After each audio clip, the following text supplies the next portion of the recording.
بسم اللہ الرحمن الرحیم۔ السلام علیکم ورحمۃ اللہ وبرکاتہ۔ عزیز طلباء، اسلامیات اختیاری کے مضمون کے ساتھ BA2 کی کلاس کے اندر آپ لوگوں کی خدمت میں حاضر ہوں۔ عزیز طلباء، آج کا ہمارا ٹاپک ہے حدیث نمبر 14، مسلمان کے عیوب نہ ٹٹولنا۔ آئیے سب سے پہلے حدیث مبارکہ کا متن، مشکل الفاظ کے معنی اور ترجمہ دیکھ لیتے ہیں، اور اس کے بعد پھر ہم اس کے تشریح کے اہم نکات کو ون بائی ون ڈسکس کریں گے۔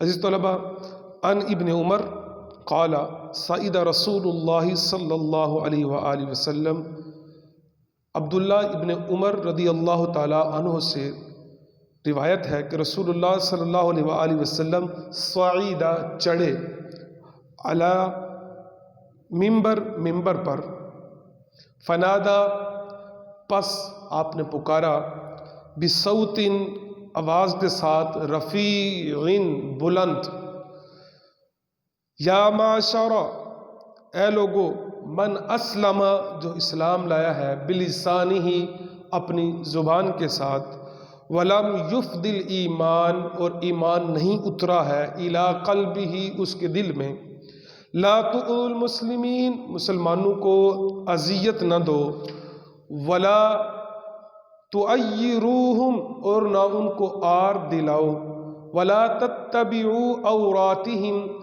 اور نہ ان کے عیوب کے پیچھے پڑو، نہ ان کے عیوب ٹٹولو، نہ ان کے عیوب تلاش کرو، فإنہ پس بے شک وہ، من جو، من یتبع پیروی کرے گا، پیچھا کرے گا، ٹٹولے گا، تلاش کرے گا، عورت اخیہ اپنے بھائی کے عیب، المسلم مسلمان، یتبع اللہ اللہ تعالیٰ پیچھا کرے گا، اللہ ٹٹولے گا، عورتہ اس کے عیب، ومن یتبع اور جو پیروی کرے گا، جو پیچھا کرے گا، اللہ عورتہ اس کے عیب کا، یعنی کہ ومن یتبع اللہ عورتہ اور اللہ جس کے عیبوں کے پیچھے پڑے گا یا پیچھا کرے گا، یفضحہ اس کو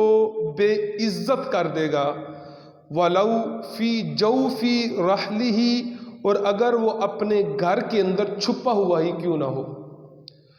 اس حدیث مبارکہ کے اندر حضرت عبداللہ ابن عمر رضی اللہ تعالی عنہ آپ کہتے ہیں کہ رسول کریم صلی اللہ علیہ وآلہ وسلم ایک دفعہ ممبر کے اوپر جلوہ فروز ہوئے، اور آپ نے بلند آواز سے خطبہ ارشاد فرمایا کہ اے وہ لوگوں جو اپنی زبانوں سے ایمان لائے ہو لیکن ایمان ابھی تک تمہارے دلوں کے اندر داخل نہیں ہوا، مسلمانوں کو تکلیف نہ دو، ان کو آر نہ دلاؤ، ان کے عیبوں کے پیچھے نہ پڑو۔ جو اپنے مسلمان بھائی کے عیبوں کے پیچھے پڑے گا تو اللہ تعالیٰ اس کے عیبوں کے پیچھے پڑ جائے گا اور اس کو بے عزت کر دے گا، اگرچہ وہ اپنے گھر کے اندر چھپ کے رہے۔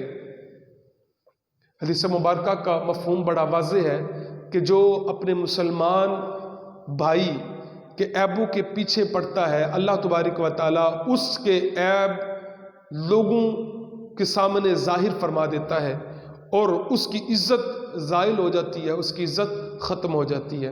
عزیز طلبہ، اس حدیث مبارکہ کے اندر مسلمان بھائی کی عزت اور توقیر کرنے کا حکم دیا گیا ہے، اور ابتدا کے اندر حضور علیہ الصلوۃ والسلام نے ارشاد فرمایا کہ وہ لوگ جنہوں نے زبان سے اسلام کا اظہار کیا ہے لیکن ایمان ابھی تک ان کے دل کے اندر داخل نہیں ہوا، تو اس حوالے سے اسلام کے دو حصے بنتے ہیں، ایک حصہ ایمان ہے اور دوسرا اعمال صالح ہے۔ ایمان لے آئے، ٹھیک ہے، بات ختم ہو گئی، نہیں، اعمال صالح بھی ضروری ہیں۔ خالق کائنات ارشاد فرماتا ہے، والعصر قسم ہے زمانے کی، ان الانسان لفی خسر انسان خسارے میں ہے، الا الذین آمنوا وعملوا الصالحات جو ایمان لائے اور نیک کام کرتے رہے۔ اب ایمان اور نیک اعمال، ایمان اور اعمال صالح دونوں چیزیں لازم و ملزوم ہیں۔ اس کے بعد پھر جتنی بھی عبادات ہیں ان تمام عبادات کی غرض و غایت اخلاق ہے۔ نماز کے اوپر غور کریں تو اللہ تبارک و تعالیٰ ارشاد فرماتا ہے ان الصلاۃ تنہی عن الفحشاء والمنکر، بے شک نماز بے حیائی اور برے کاموں سے روکتی ہے۔ جتنے بھی بے حیائی کا کام ہے، جتنے بھی برے کام ہیں، نماز ان سے روکتی ہے۔ تو گویا نماز اخلاقیات کا درس دیتی ہے۔ پھر فرمایا زکوٰۃ۔ اب زکوٰۃ کا مقصد کیا ہے؟ دلوں کی طہارت۔ خذ من اموالہم صدقۃ تطہرہم بہا، کہ ان کے مالوں میں سے صدقہ لیجئے تاکہ ان کو پاک کریں۔ تو اب دلوں کی طہارت زکوٰۃ کا سبب ہے۔ زکوٰۃ تو اخلاقیات، زکوٰۃ کے ذریعے سے اخلاقیات آتے ہیں۔ حج کا مقصد کیا ہے؟ اللہ رب العزت نے قرآن پاک میں ارشاد فرمایا، جس کا مفہوم یہ بنتا ہے کہ دوسروں کو تمہاری وجہ سے اذیت نہ ہو، دوسروں کو تمہاری وجہ سے تکلیف نہ ہو، یہ حج کا مقصد ہے۔ عزیز طلباء، اخلاق محاسن کی بہت زیادہ اہمیت ہے۔ حضور علیہ الصلوۃ والسلام نے ارشاد فرمایا بُعِثْتُ لِأُتَمِّمَ مَكَارِمَ الْأَخْلَاقِ، میں اس لیے بھیجا گیا ہوں کہ اخلاق کی تکمیل کروں۔ پھر حضور علیہ الصلوۃ والسلام نے ارشاد فرمایا اکمل المؤمنین، کامل مومن وہ ہیں ایماناً، ایمان کے حساب سے، احسنہم خلقا، جن کے اخلاق اچھے ہیں۔ پھر حضور صلی اللہ علیہ وسلم نے ارشاد فرمایا احب عباد اللہ احسنہم اخلاقا، اللہ کے نزدیک سب سے زیادہ محبوب وہ ہے جس کے اخلاق سب سے زیادہ اچھے ہیں۔ پھر فرمایا ان من احبکم الی احسنکم اخلاقا، تم میں سے میرے نزدیک سب سے زیادہ محبوب وہ ہے جس کے اخلاق اچھے ہیں۔ اللہ تبارک و تعالیٰ قرآن حکیم کے اندر بھی ارشاد فرماتا ہے، حضور صلی اللہ علیہ وسلم کی جو ذمہ داری اس کو بیان کرتے ہوئے، هو الذی بعث فی الامیین رسولا، وہ اللہ جس نے رسول بھیجا امیین کے اندر، انہی میں سے، یتلو علیہم، وہ ان پر آیتیں پڑھتا ہے، آیاتہ، اس کی آیتیں پڑھتا ہے، وَيُزَكِّيهِمْ، اور ان کو پاک کرتا ہے، وَيُعَلِّمُهُمُ الْكِتَابَ، اور ان کو کتاب سکھاتا ہے، وَالْحِكْمَةَ، اور حکمت سکھاتا ہے۔ یعنی کہ کتاب بھی سکھاتا ہے، اب کتاب ساری اخلاق حسنہ سکھاتی ہے، حکمت اخلاق حسنہ کے اوپر مشتمل ہے، اخلاق حسنہ کے ساتھ مزین ہے۔ اخلاق کی بھی دو قسمیں ہوتی ہیں عزیز طلباء، ایک اخلاق حسنہ اور ایک اخلاق رذائل یا اخلاق فاضلہ، اچھے اخلاق، اور اخلاق رذائل، برے اخلاق۔ اب اخلاق حسنہ ہی انسان کی کامیابی کا سبب بنتے ہیں، اور رذائل اخلاق انسان کو جہنم کے اندر لے جانے کا سبب بنتے ہیں۔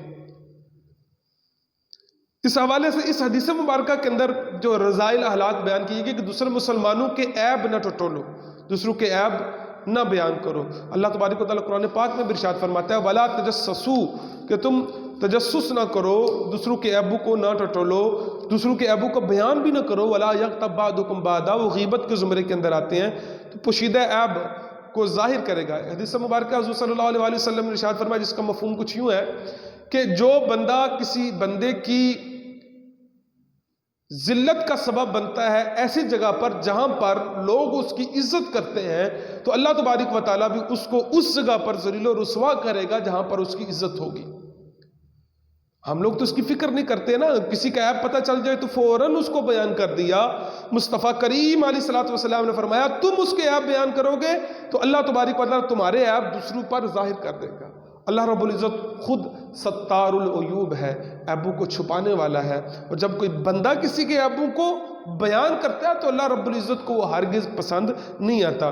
حضور صلی اللہ علیہ وسلم نے ارشاد فرمایا جس شخص نے اپنے مسلمان بھائی کے خلاف کی جانے والی غیبت اور بدگوئی کو اس کی عدم موجودگی کے اندر دفاع کیا اس کا، تو اللہ تبارک و تعالی اسے جہنم کی آگ سے آزاد فرما دیتا ہے۔